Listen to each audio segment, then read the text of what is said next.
আজকে বানাবো মটর পনির। কড়াইয়ে গরম জল ফুটে যেয়ে উঠেছে, পনিরটা দিয়ে একটু ভাপিয়ে ঠান্ডা করে নিয়েছি।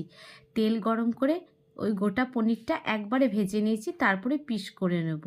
খানিকটা তেল তুলে রেখে দিয়েছি। অল্প তেলের মধ্যে দিয়ে দিয়েছি গোটা জিরে ফোড়ন, গোটা গরম মশলা, পেঁয়াজ কুচি, আদা কুচি, গোটা রসুনের কোয়া, দুটো কাঁচা লঙ্কা ফাটিয়ে দিয়েছি, দুটো টমেটো দিয়েছি। এবার এটা ভাজা ভাজা করে ঠান্ডা করে নিয়েছি, মিক্সিতে দিয়ে পেস্ট করে নিয়ে চলে এসেছি।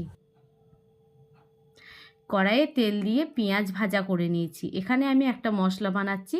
এখানে আছে নুন, হলুদ, জিরে গুঁড়ো, ধনে গুঁড়ো, কাশ্মীরি লঙ্কা গুঁড়ো, লাল লঙ্কা গুঁড়ো আর গরম মশলা। এই মশলাটা দিয়ে ভালো করে পেঁয়াজ ভাজার সাথে ভালো করে মশলাটা কষিয়ে নেব। মশলা থেকে যখন তেল ছেড়ে যাবে তখন মটরগুলো দিয়ে আবারও নাড়াচাড়া করে নেব। মটরগুলো যখন একটু